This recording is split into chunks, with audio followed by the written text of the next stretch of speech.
Taoiseach, at the weekend we had further evidence of the desire of Fine Gael to abandon Ireland's neutrality with their resolution to get rid of the triple lock arrangement and essentially create more flexibility, I suppose, for the government to deploy Irish troops in military adventures and conflicts. Now, I think that's an outrageous attack on our neutrality. It is not in line with what the majority of people want. But could you comment as to whether you support this line of thought, that we are going to remove one of the important restrictions on any government abandoning our neutrality and further galloping towards the involvement of this country in NATO or in the project of EU militarisation? Who's the first Deputy Batchik, isn't it? Was first, I think. Deputy Batchik, yeah. In terms of the Ukraine and in terms of the proposal you read about this morning, that would be more immediate than the Magnitsky Act. In fact, I discussed that with the Minister for Justice, and the view was that that act, as tabled, would have no real effect on the issue. But it was the Prime Minister of Estonia who first mooted the idea of confiscating Russian foreign reserves in respect of rebuilding Ukraine. And I think there's a lot of merit in that proposal. And we support that because the damage done to Ukraine by Russia is enormous in terms of economic damage, the destruction of housing, residential blocks, factories, the public realm and buildings, and it's billions and billions and billions. So Russia needs to know that it will have to pay for a lot of the reconstruction of Ukraine. I think it's a very important principle.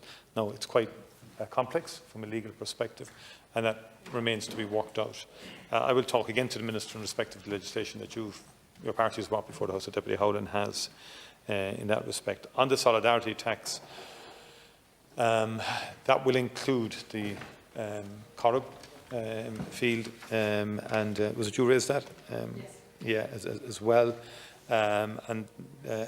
Did someone say that, to confirm whether I was lobbied or not? Was it? Yes, no, I wasn't lobbied in respect of the tax. No, not to my knowledge. I don't know whether any email came in somewhere, but certainly I wasn't lobbied in any way on that. I would have met them some months ago, but that was in relation to their plans post the field in terms of carbon storage and that for the future, in terms of a renewable future post the extraction. That's currently underway. And in terms, so that's the position of that. Deputy Boyd Barrett referenced the Fine Gael Ardèche, I think, in the proposals from, or the points made by Foreign Minister, Minister for Foreign Affairs, Simon Coveney. And first of all, the government has no intention of changing in terms of its current policy in respect of military neutrality. First point. There's no one galloping towards new alliances or anything like that, and you consistently make that false assertion in the House. That is not the case. I think the Minister did.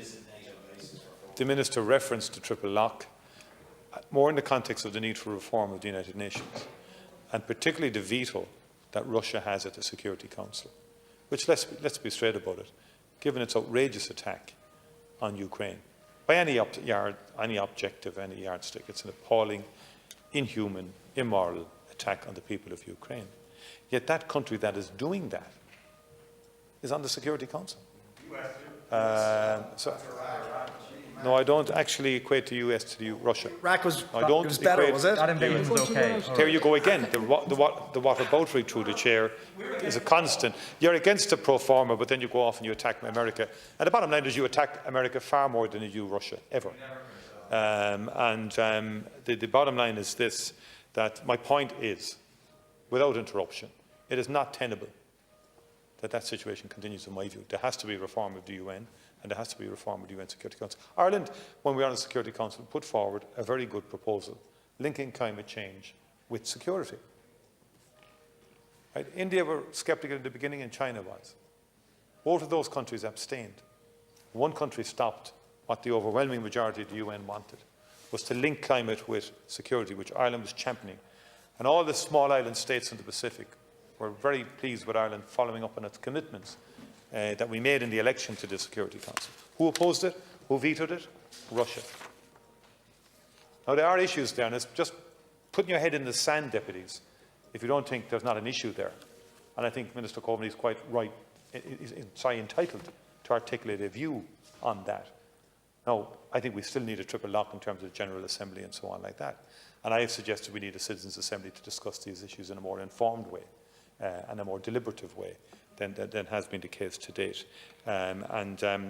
Deputy Murphy, I don't accept that COP27 has been a dismal failure. You mentioned politicians. You are a politician.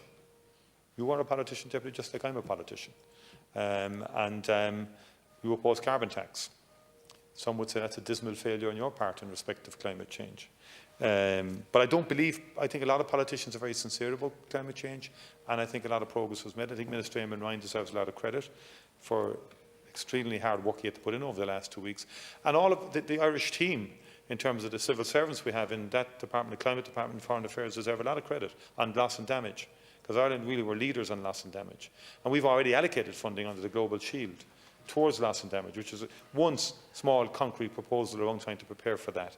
And Ireland is committed to that area, and we remain committed. Deputy Neil Richmond raised the issue of the single market.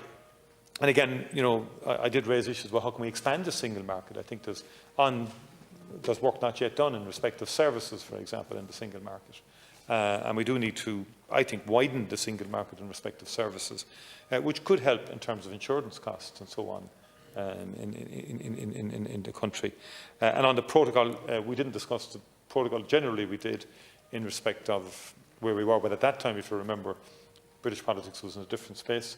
But I think the Commission stands ready under Vice President Šefčovič to move on the protocol issue and to be flexible. And we want intensive talks to commence between the UK government and the European Union. Deputy Barry raised the ECJ. We didn't discuss the Apple tax case.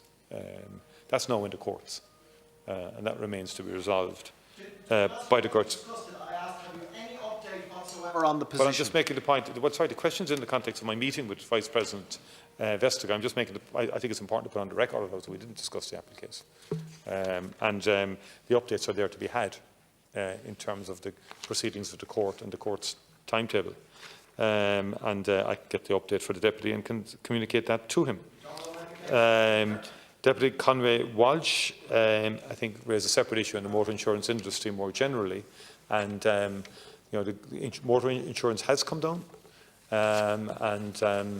the government has implemented the vast majority of the recommendations of of the group that the government established to make recommendations on the insurance industry. Now it does fall for the industry to reduce premia in other areas of insurance. That hasn't yet been reduced.